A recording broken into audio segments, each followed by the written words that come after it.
Yo les gens c'est Dragon, donc review de l'épisode 115. C'est ma première review. Donc qu'est-ce que j'en ai pensé de cet épisode? Donc déjà, c'est le retour de l'Ultra Instinct. Je pensais pas qu'il allait revenir aussitôt. Surtout pas contre ce perso que personne n'attendait, que j'attendais pas du tout. Donc déjà, premier point, les fusions Potara. Qu'est-ce qui s'est passé? Tout simplement, Zeno a autorisé la fusion. Il a kiffé, cette fusion. Donc, tous les univers ont droit d'utiliser les Potara pour fusionner. Bon, après, on a eu une petite explication comme quoi l'univers des robots, c'était impossible pour eux de fusionner. L'univers de Kitela, ils n'ont pas besoin de fusionner parce qu'ils ont une autre stratégie avec les insectes qui sont cachés quelque part, je ne sais où, qui sont introuvables. Ils sont peut-être tellement petits que personne ne les a vus. Ensuite, il y a l'univers de Ribrian, là, l'univers 2, ils ont beaucoup de combattants, mais apparemment tous leurs combattants, ils sont... ils m'inspirent rien, quoi. Je pense pas qu'il y a un super combattant chez eux, quoi. Je pense que même le plus fort, c'est Ribrian. Il pourrait peut-être pas avoir plus fort, mais... Je pense pas qu'il est de taille contre Goku ou Jiren, quoi. Donc bon, eux, ils ont tenté de fusionner, ils se sont fait exploser par Kefla, d'une manière un peu comique, quoi. T'as les Potara qui ont explosé. Voilà. Donc, il y a Berus, lui, il pense à faire fusionner C17 et C18.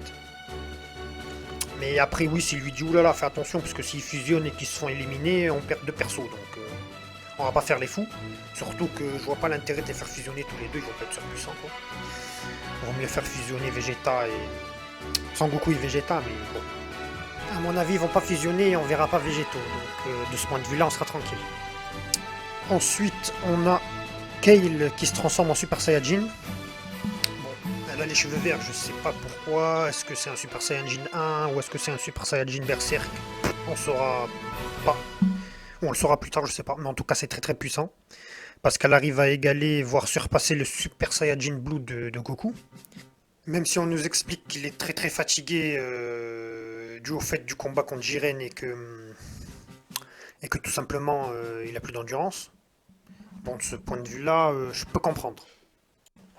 S'ensuit par un combat entre Kefla et Goku, très intense. J'ai bien kiffé le combat. Goku qui lui met un coup de poing dans le bide. Elle se mange des rochers, elle se relève, elle jette des Kikura, Kamehameha, je sais pas quoi, tralali, tralala.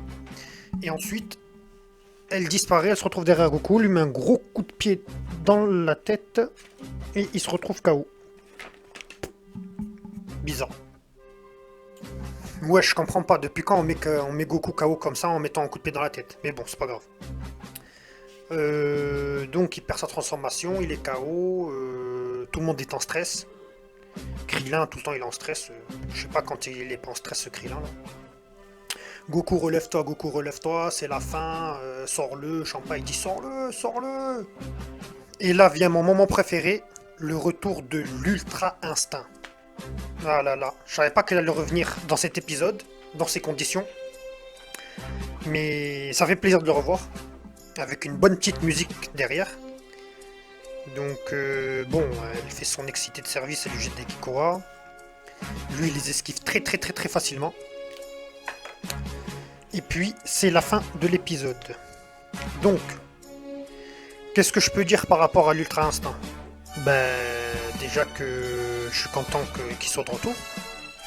Et que j'ai constaté que c'était pas une transfo. C'est pas une transfo comme le Super Saiyan 1, 2, 3, God ou Blue. C'est un mode. Donc ce mode, si j'ai bien compris, c'est réservé à une élite. Que c'est pas n'importe qui peut accéder à cet état. Même les dieux de la destruction n'y arrivent pas. C'est pour dire. Je m'explique. Goku, il était KO.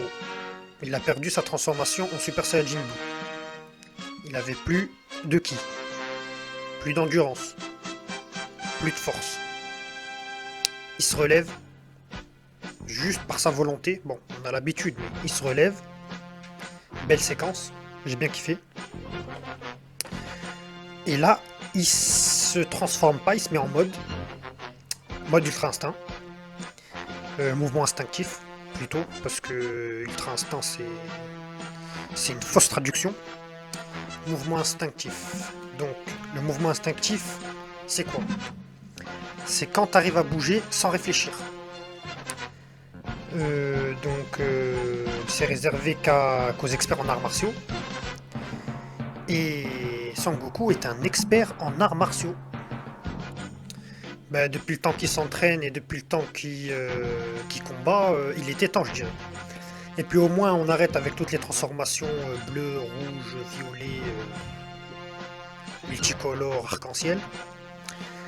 Et toujours plus fort, toujours plus fort, toujours plus rapide, toujours plus fort. Mais au moins, on a un plafond. On a des conditions plutôt intéressantes. Et donc, ça veut dire que on arrête avec les power-up sortis de nulle part. Et surtout que maintenant, il faut être un expert en arts martiaux pour atteindre cet état ou ce niveau. Donc, c'est pas des potaras, des transformations qui vont égaler ce stade. Bon, maintenant, la question que tout le monde se pose, c'est est-ce que Vegeta va atteindre cet état? Très bonne question. J'ai pas la réponse. Mais à mon avis, ça sera pas pour tout de suite. Même je le vois pas atteindre ce stade. Pourquoi? Bah, tout simplement parce que Vegeta il est trop tendu, trop stressé pendant qu'il combat. Ça, Whis lui a déjà dit pendant l'arc Fukatsu no F. Et ensuite, c'est qui le maître, le sensei de Vegeta? On sait pas. C'est peut-être son père, le roi Vegeta, mais bon, on n'en sait pas plus. Apparemment, il s'entraînait tout seul à défoncer des Saibaman un peu partout, à conquérir des planètes avec Nappa et Raditz, qui étaient inférieurs à lui. Tandis que Goku, il était très très faible au début de Dragon Ball, mais au moins, il a eu un vrai sensei. Il a eu un vrai maître. Un artiste martial. Tortue géniale et grand-père Sangohan. Donc du coup, son style diffère beaucoup de celui de Vegeta. En termes d'arts martiaux, il est beaucoup plus technique. Donc rien que ces paramètres-là lui favorisent, il remplit tout simplement les critères pour atteindre cet état de mouvement instinctif. Ou plus connu sous le nom de Migate no Gokui, comme on dit en japonais. Bon les amis, c'est la fin de la review. Donc c'est ma première review. N'hésitez pas à vous abonner, mettre un like, faire partager si cette review vous a plu. Et puis à la prochaine. Ciao.